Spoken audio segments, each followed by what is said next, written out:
Hello, everyone. I'm Margie Longoria. I'm a high school librarian at Mission High School in Mission, Texas.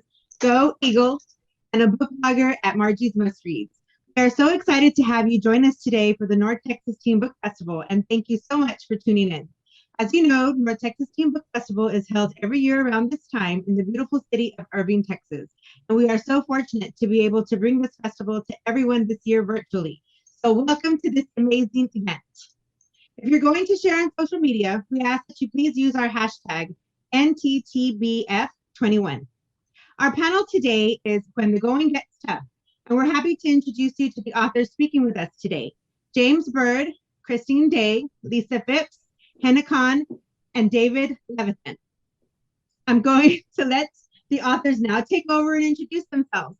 Welcome, everyone. Please tell us where you're tuning in from, and of course, please tell us a little bit about your books. Hello, my name is James Bird. I am coming from Salem, Massachusetts right now, and I'm the author of The Brave. And I want to thank everybody for being here. I recognize all your names, but it's cool to put faces there. So yeah, my book is The Brave, and it's about a boy named Colin who has kind of like a learning disability, a little bit of OCD. And if anyone speaks to him, he counts up all the letters in his brain and is forced to blurt it out. So a lot of the teachers don't have any idea how to deal with him, and his family, his father doesn't know how to deal with it, and he moves to meet his mother, who he's never met before, and she's a Native American Ojibwe woman in Minnesota. And that's where the whole story takes off. All right. Thank you. Welcome. Awesome. And I'll go next. I am Christine Day. I'm the author of The Sea in Winter. This is my second book. And I'm coming to you all from Washington State. And this book is set here in Washington, and it's about a girl named Maisie who is a really serious young ballet student who, when her journey begins, she is in the process of recovering from a serious knee injury that has put her ballet lessons and her entire world really kind of on hold. And so she is hearing from her friends who are going through these really exciting summer auditions, and she's just yearning to get back to the studio, and she's dealing with the pain and still going through physical therapy. And the story is about her recovering and coming to terms with her injury, and also about a midwinter road trip that she goes on with her family. So that is The Sea in Winter. Thank you so much for having us. I'm so excited for this conversation. Thank you for being here. Hi, y'all. I lived in Texas for a while, so I'm definitely going to say y'all. And so it feels good. It feels like I'm back home. But right now I'm in Indiana. Please rescue me from the frozen tundra. But the book that I wrote is behind me, if you can see it. It's Starfish. It's a middle grade novel in free verse. And it's about a girl named Ellie who is relentlessly bullied for being fat. And the book is her journey from being relentlessly bullied to and made to feel small, to learning to take up her space and her place in the world and to be seen and to be heard. And it's about fat phobia, fat shaming, body shaming, anti-fat bias, but it's also about friendship and, in learning your intrinsic self-value, and no matter who you are. And so it's applicable to anyone who has ever been made to feel different and made to feel like they don't belong and made to feel small. Great. Hi, everyone. I'm Hannah Khan, and I'm so happy to be here with all of you. I've heard such great things about your books, and so I'm excited to learn from you. I actually am coming from Maryland, right outside of Washington, D.C., so a different Washington. And my first NTTBF was 4 years ago when Amina's Voice, my debut middle grade novel, came out. And so I'm so excited to share that the sequel, Amina's Song, I also have that gigantic poster behind me, is coming out next week on March 9th. And it's a continuation of Amina's story. For those of you who maybe read the first book, Amina's a kind of inhibited, shy girl with a beautiful singing voice who has to learn how to share her gift with the world as she's navigating middle school and changes in her friendships and her family. So it's really about finding confidence, having courage, standing up to bring a community together in a time of crisis. And in Amina's Song, we get to continue Amina's journey. Literally, when the story actually begins with her visiting Pakistan, visiting her family there, the uncle that she got to know well in the first book. So the book begins with her there, taking in the sights and sounds of this exciting place that she doesn't know too well. So she kind of feels out of place, even though she feels this deep connection, and she's trying to reconcile those feelings. And when she gets home, she really wants to share her excitement and keep a promise that she made her uncle that she'll share the beauty of this place with her friends back home. And she realizes it's not as easy as she thought, because people have their own ideas of what Pakistan is like based on what they've been hearing. So it's really a story of how we, present ourselves to the world, how we get messages and accept narratives that we're told, and how we sort of negotiate the different parts of our heart that may live or be scattered in different places around the world. So I hope you'll enjoy it. I'm so excited there's a sequel. That's very cool. My name is David Levithan. I'm usually down in Texas. Right now I'm in New Jersey. I tried to get them to let me into the Irving Convention Center so I could broadcast from there, but apparently you're not allowed to sneak into the convention center when it's closed. But it wouldn't have been the same without thousands of kids around. So I'm glad we can do this instead. This is still very cool. My new book is called The Mysterious Disappearance of Aiden S. as told to his brother. Usually just by reading that long title, I've used up all of my time to tell you what it's about, but I'll very quickly tell you it is about a boy named Lucas whose brother, Aiden S., disappears for 6 days. And when he comes back, they don't know where he's been, and he comes back and he basically tells the family and everybody in the town he's been somewhere that it is impossible for him to have been. It sounds like he's making up a completely ridiculous story and nobody believes him. And it's about whether his brother Lucas is actually going to believe him or not, and what is the story behind the disappearance. To find out, you'll have to read the book. There's a reason it's called A Mysterious Disappearance, but I'm excited for you to read it. We're excited. I know everybody's excited to read anything by you, David. So I'm going to go on to our questions. And I have we're going to do the questions. We're not going to do where everybody answers all of the questions. We're just going to popcorn questions. And at the end, we're going to do a lightning round that everybody will answer just a couple of little questions. Okay. So our first question is going to be for James. Writing for young people holds such a huge responsibility. What made you want to write for our youth? Oh man, I think all of us who are writers start out as readers, or most of us start out as readers, and books mean so much to us when we're a kid. That was certainly true for me, that when I was a kid, I loved books, and I found out so much about myself and about the world by reading books, either by reading things that really, I was like, oh my goodness, that's me, and then also reading lots of books that had nothing to do with my life so I could learn what other people's lives were like. And I think that's why we write, in order to really build empathy so you can sort of relate to characters who are like you, but also relate to characters who are nothing like you, and realize what you actually do have in common. And again, when a kid loves a book, they'll hug it, they'll take it around in their backpack for months because it just means so much to them. Adults, they don't do that as much. And it's much more fun to write for kids and to know that you are telling them stories that they're going to remember for a long time, because we know that because we remember the stories we were told when we were their age. Does anybody else want to answer this question? I think the same thing. Plus, I think it's also just a challenge as a writer because, if an adult pays, 15, 16, 17 bucks for a book and they're going to read it because they feel like they have to, even if they don't like it halfway in. But a kid, they'll, if someone pays that much money and a kid will third page and they're like, oh, this is stupid, and throw it away. So it's like a challenge, I think, as a writer to make a book that a kid will read, because kids are a tough audience. And I like that.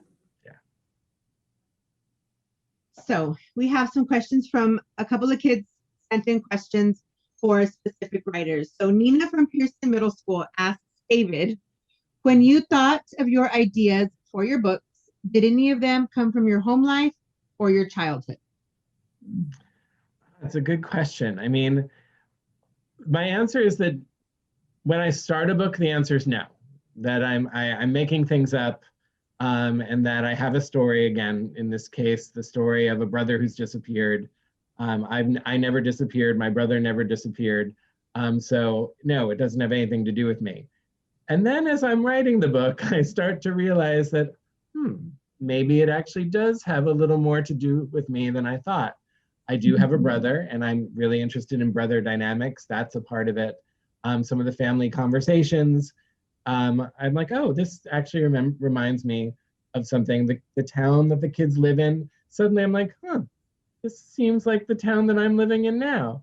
And so I start to see myself in the book as I'm writing it, and that helps me. And I always know that the characters are separate from me, but certainly there are pieces of me that keep going in. Sometimes I put them there, but a lot of the times they just sort of pour out and right onto the page. And that's what makes it interesting. Thank you. Suma from Jasper High School asks James Bird, the main character of your story, Colin, struggles with OCD. Is this something you have experienced or seen? What influenced your decision to write about his OCD? So, yeah, I had a learning disability when I was younger. It was different than Colin's, but what I would do is every time in school, like any assignment I got, I would take all the letters from the questions and I would separate the letters and make new words. So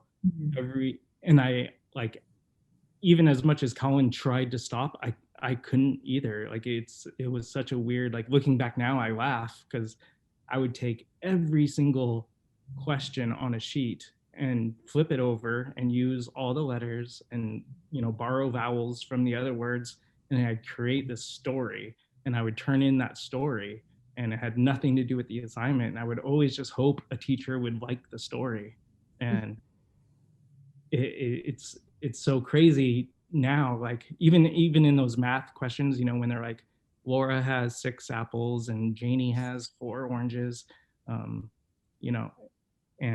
if Tommy came in with 2 bananas, like how many would, those like math questions, I would always write on the back being like, okay, first, let's get to know Janie. Like, I don't know anything. I don't know anything about her, and I don't know if we could even trust Tommy. Like, let's tell me about these people first, and if you need help here, I'll discuss. Like, I think this person, I think she should share her apples. And I would go on, and I was thinking in my head at the time as a kid, like, this is the most sensible, rational way to answer this question. And I'd turn it in, and they'd be like, what is wrong with you? Like, just do the problem. So I kind of wanted Colin to have that, not exactly how I had it. Like, I was always put in the remedial classes with like the kids that didn't learn the same way.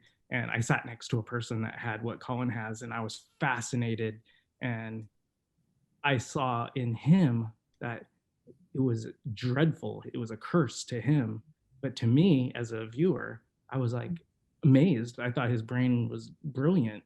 And I wanted to kind of blend my experience and that guy's experience together into one character. Amazing. Thank you. Alondra from Britton Elementary asks Lisa Phipps, what made you choose to give the title Starfish to your book? Yeah, that's a good question. They come up with good ones. Yeah, that's a toughie. Hey, and I'll give you credit because I was a journalist for years, so I'm used to tough questions, asking them and answering them. Um, Actually, what sparked it was what she does in the swimming pool. There's a poem where she's in the swimming pool and she stretches out, and if you can see the cover, she stretches out her arms and her legs, and that reminds her of a starfish. And that's when she first starts thinking about, hey, I have a right to take up space and to have my place in the world. And that's the seed got planted, and that's when it starts to grow.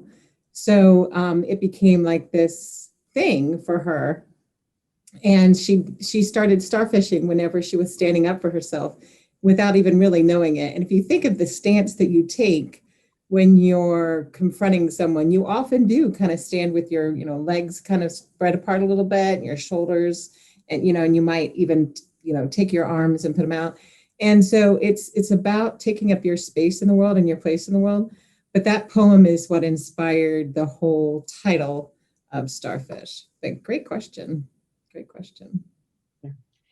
That was from Alondra. Okay, Kevin from Frank Dobby ninth grade campus asks Christine about the book Sea in Winter. Does Maisie suffer from depression ever since she broke her leg? So I want to answer this in a clear-cut yes or no way, but I don't really think that I should, because I think that mental health problems are not very rarely clear-cut yes or no in terms of how they can be diagnosed, when or where something might start like that. For me, I really wanted to basically explore.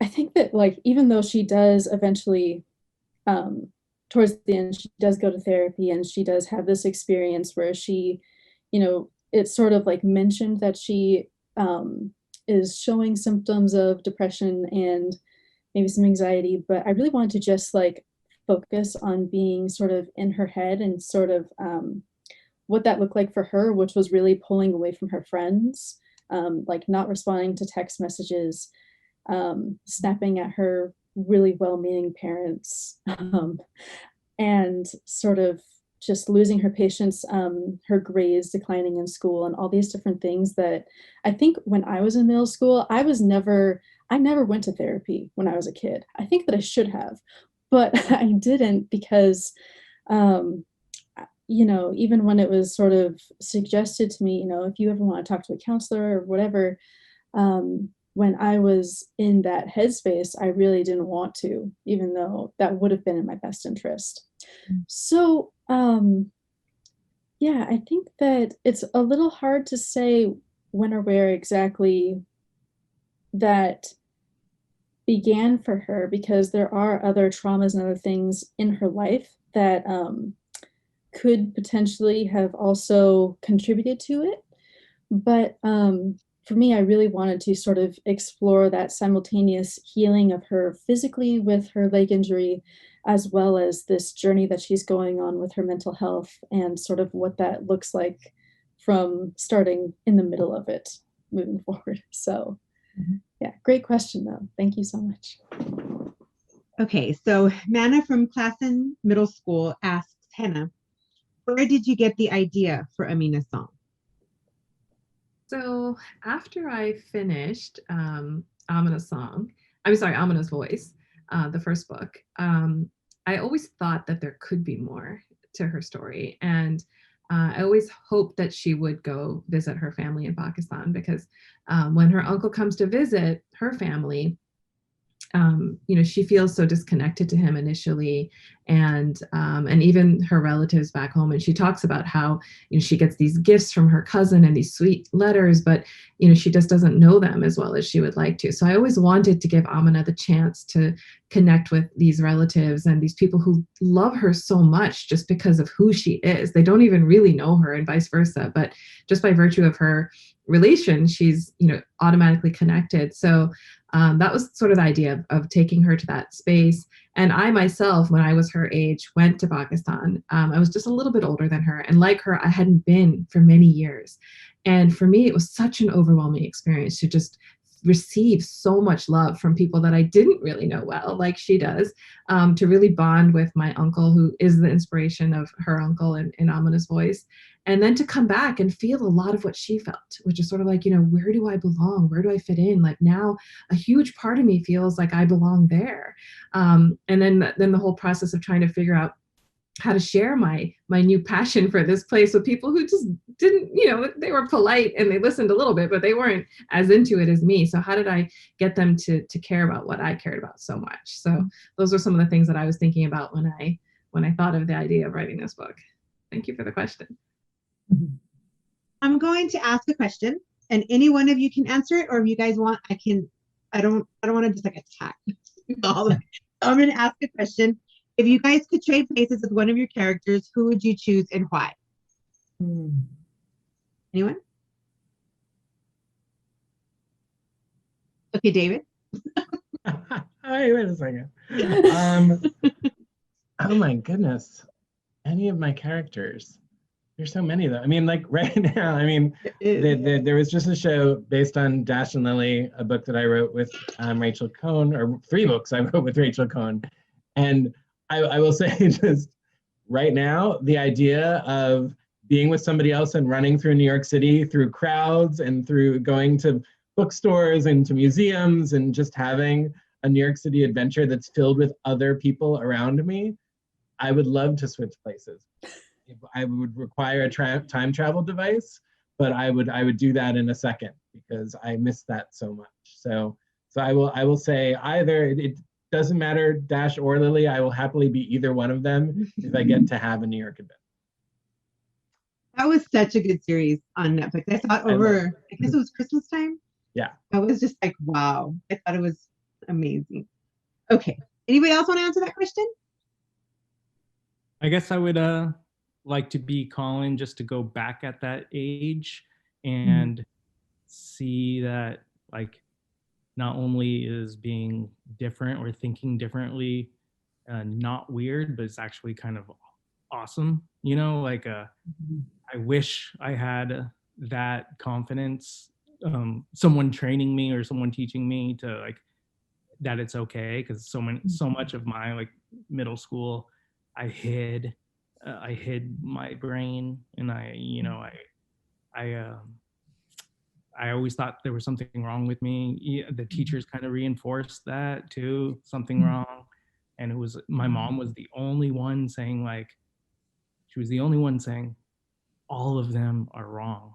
And you're just like overly creative. And, you know, it's hard right now. It's tough. Like, you're building the house, and one day that house is going to be built and you're going to live in it, and it's going to be a mansion, like your brain, you know, and like, so just keep building. Every time your brain, every time the doctors say something, or kids or teachers, just know that you're a little bit above what they're used to. And if I heard, like, the things that Colin, like, my character, what he goes through to get that confidence at such a young age, like, I would trade places with him any day to be able to enjoy 7th and 8th grade again, like to enjoy it. Yeah, I think I would like to be Ellie after she's Starfish, you know, and go back and relive my life free of all those restraints everyone tried to put on me because of my size. And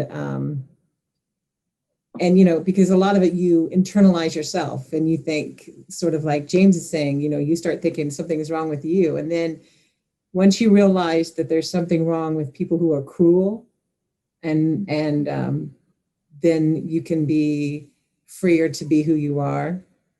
And I think I would like to go back and be Ellie now, because I think I would start a little revolution.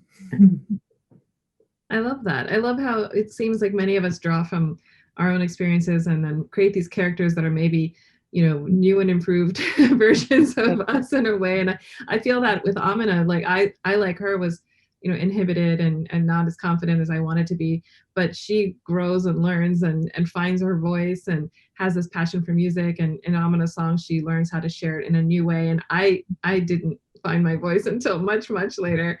And so it would be cool to be that age and to have that confidence, or to, grow in that way and be able to share your gifts and make a difference at a young age, like we see so many kids doing today. So I would love to go back and sort of relive that, especially with the knowledge we have as adults.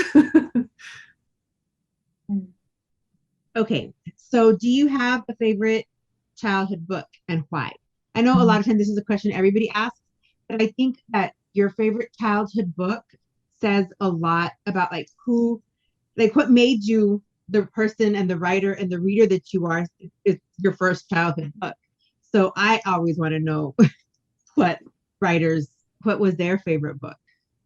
I want everybody to answer it. My favorite childhood book is called Chester Cricket's New Home, and I think it's a pretty good book, but it's my favorite. Like I still, if I go on a trip, well, before COVID, anywhere I go, even like on movie sets, I take that book with me. I always have it with me because that's the first book I was able to read.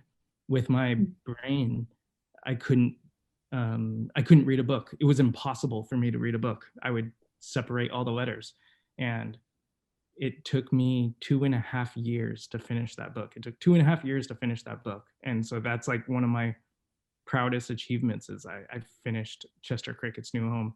And the story is all, and I love animals. I rescue animals. And that book happens to be about animals. So I always wonder if that book meant so much to me and like shaped me to who I am today, because now I'm obsessed with all animals. It did. Your books too shaped you. It did. I had a book. I just had to look it up on my phone, because I can never remember the exact title. But it's The Country Bunny and the Little Gold Shoes by Dubois Hayward.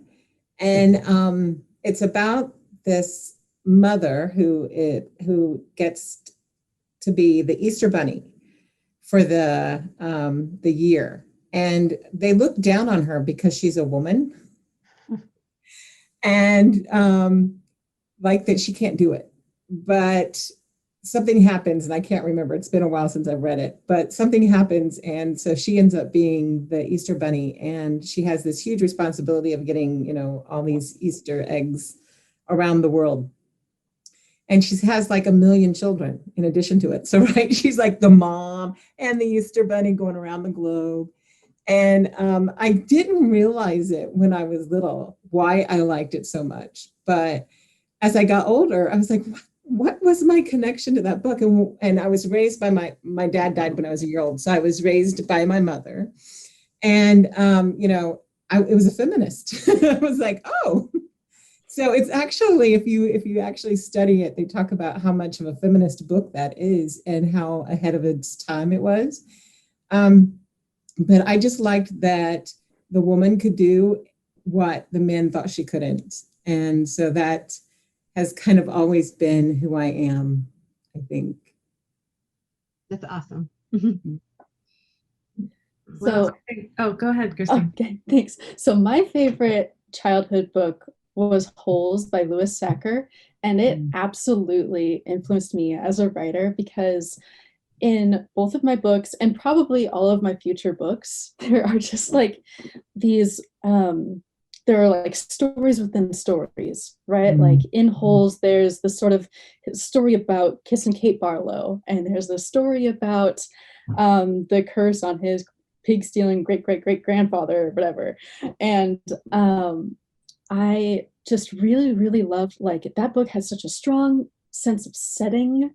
It had like, with those other stories, it like created this kind of like richer tapestry that, like, with my books, I really, as a like Native woman as an Upper Skagit woman who is like in traditional Coast Salish territory, I really try to like tease out some of those local histories from Pacific Northwestern tribes, because we have such a rich history here, and it is just like this sort of thing where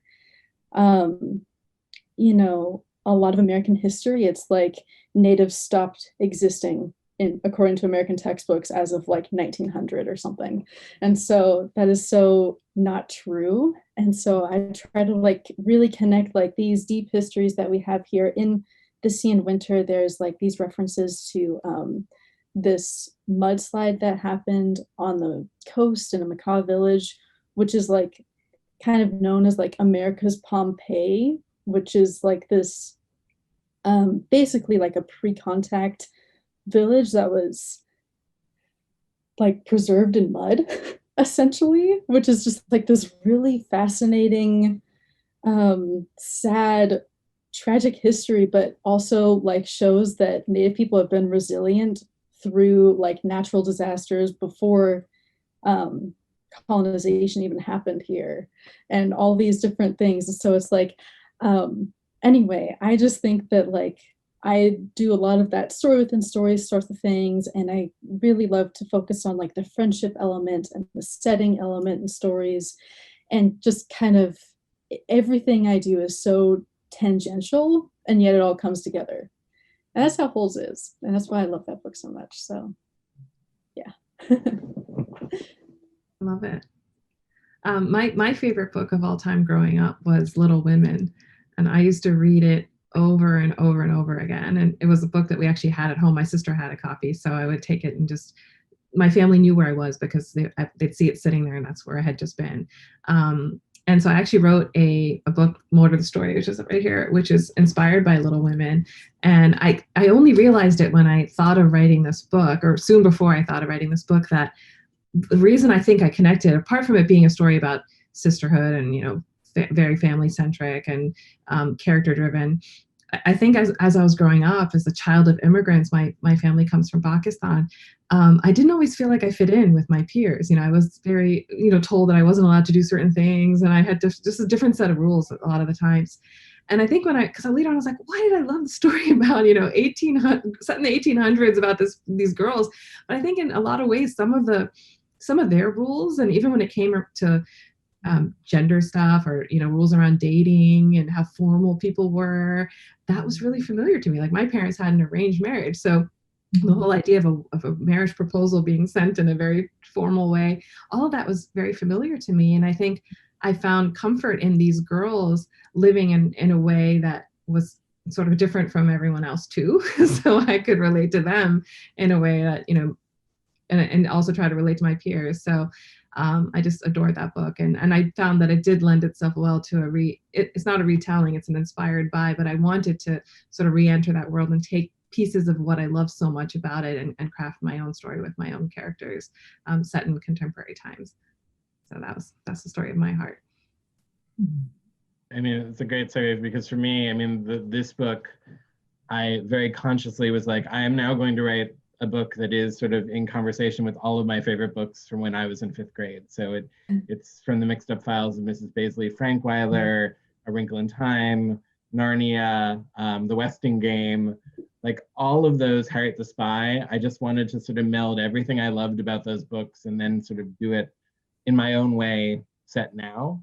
And it was great. I just did an In Conversation with Rebecca Stead, who was also influenced by the same books, but wrote a completely different book, When You Reach Me, based on sort of her enthusiasm for those books. And I love that the books we love always inspire us and then find their way out in different ways.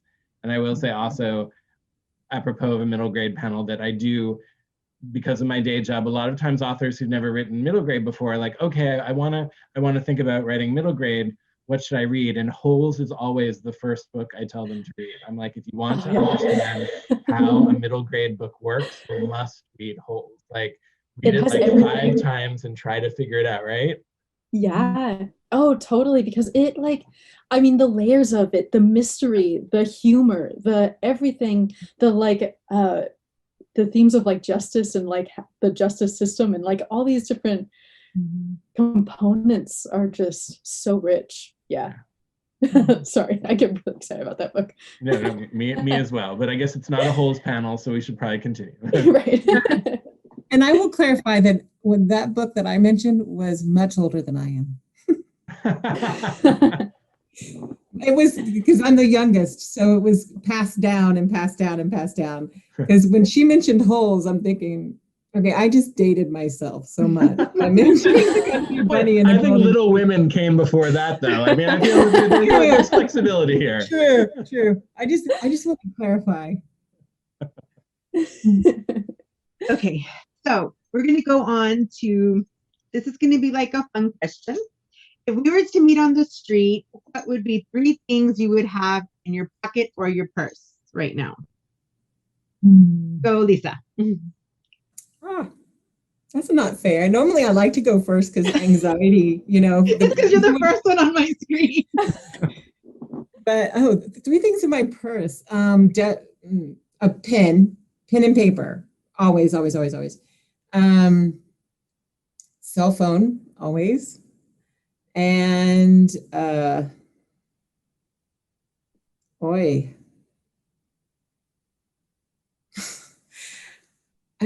a kind of a neatnik, so I don't put a lot in there.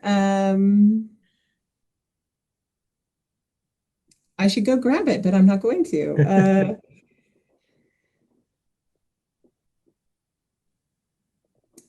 Keys.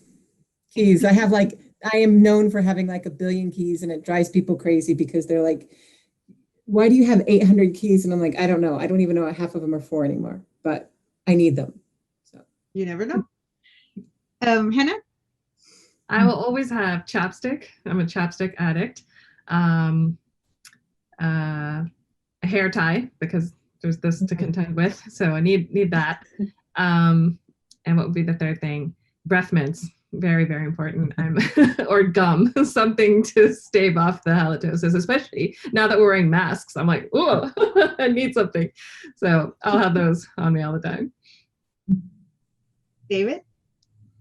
I mean, a mask, definitely right now. I think pens, but I also say, like, I find that, like, I always put my pens in, like, coat pockets, and they always find their way into the lining. So, like, I feel that, like, there are always, like, 3 or 4 pens within my jacket at any time, as well as the ones in my pocket, because they've sort of made a hole and found their way there. That's so writerly of you. That's so perfect. Yeah. And I would say phone, but then very, very closely related to phone would be headphones, because I'm always listening to music. So if you were to encounter me walking down the street, you'd have to speak very loudly for me to pay attention to you, because I would be in my own little world listening to whatever I was listening to. Christine? Right now, I would absolutely have baby diapers and baby wipes. And my daughter is 3 months old. And so, and my big giant water bottle. That's basically like, that's all I'm doing these days, changing diapers and chugging water. So. James? Mine would be a dog leash. If I'm outside, I'm walking my dog. iPod, I still use an iPod. I think I'm waiting for it to die, but I'm constantly listening to music and walking my dog. And probably I always find a Peppa the Pig toy in my pockets from my baby. He always puts a Peppa the Pig toy.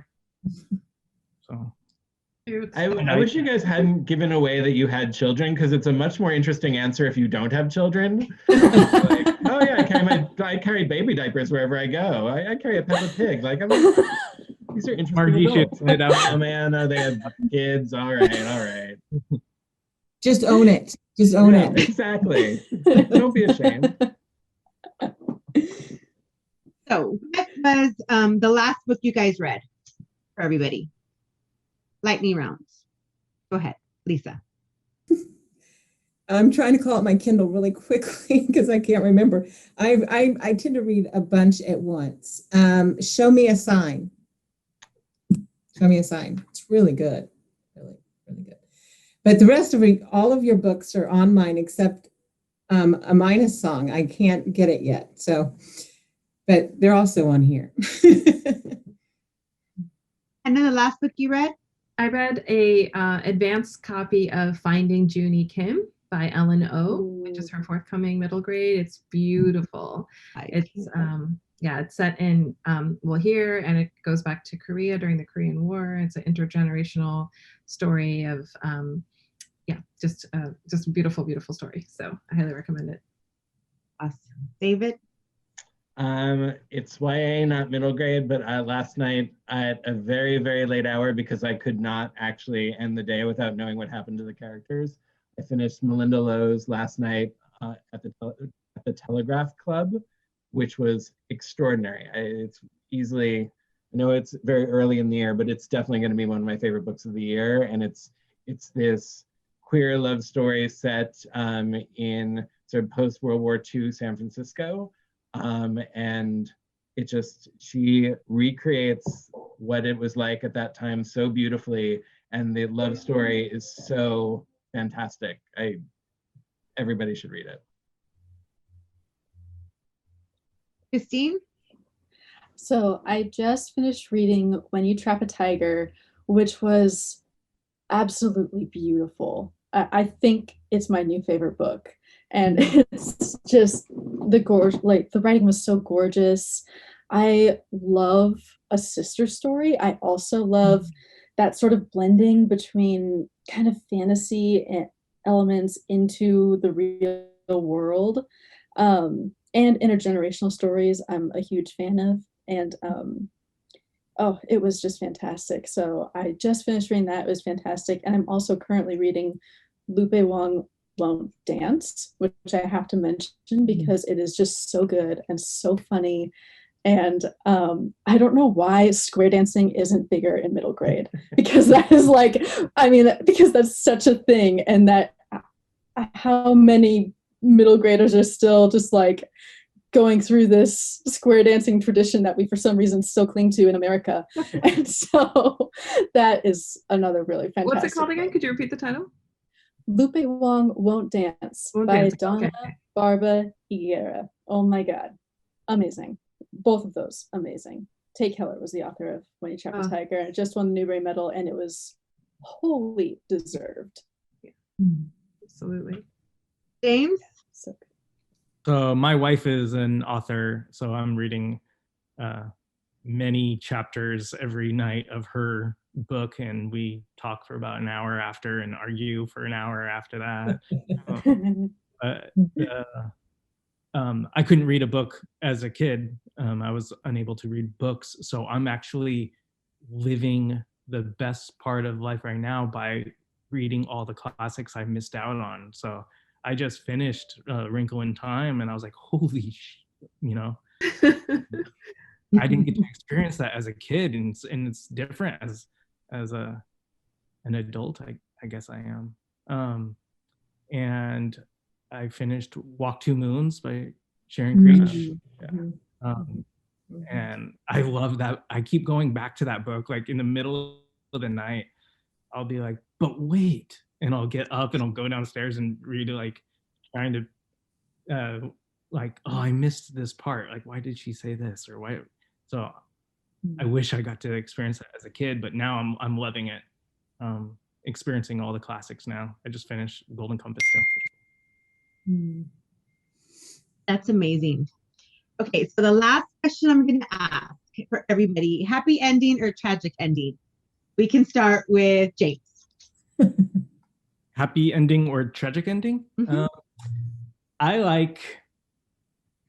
love like splitting it right down the middle. Like I love to have one character that finds the tragedy beneficial, or like finds something really happy about the I always think like happy, I'd say happy ending, but with a lot of death. Okay. I think we kind of put death in tragic endings, but rightfully so in a lot of cases. But with characters, like if we get to live in a book for, however long it takes for you to read a book and get into that story and become that world, I think you're owed some tragedy, and you're owed some comedy, and you're owed some happy ending. I think we all want a happy ending, and I think we're all amazed when it's not perfectly happy the way that you wished it was. And then later on, after you read it, weeks later, you're really happy it ended the way it ended. And I love that an author could do that to somebody. Okay, Christine. Happy for me. And I think that I think that's a big part of the reason why I write for kids too, is because for kids, happy endings are so much more believable, and I think that there's just like, there's always hope to be found, even if it is like an ambiguously happy ending, shall we say. Like if, for example, there is a lot of death, or there is a lot of sort of pain or things that need to be overcome in order to reach that happy ending, that can just make it sweeter as well. So yeah, but for me, always happy endings, I think. David? I'm still hung up on happy with lots of death. I feel like that was like the pitch for like the movie Coco. The executive was like, it's happy with a lot of death, and they're like, great, let's make it. It's a great movie. For me, it's definitely happy. But I will say what's always fascinating to me is I've learned that my interpretation of happy is not always my reader's interpretation of happy. I don't believe at all, not even remotely, that happy has to mean that two people end up together at the end of a book. I feel that two people can be extraordinarily happy even if they don't end up together. But some of my readers sometimes disagree. So I think I would say definitely happy, but it is always my interpretation of happy. I can't write to other people's interpretation of what happy means. Hannah?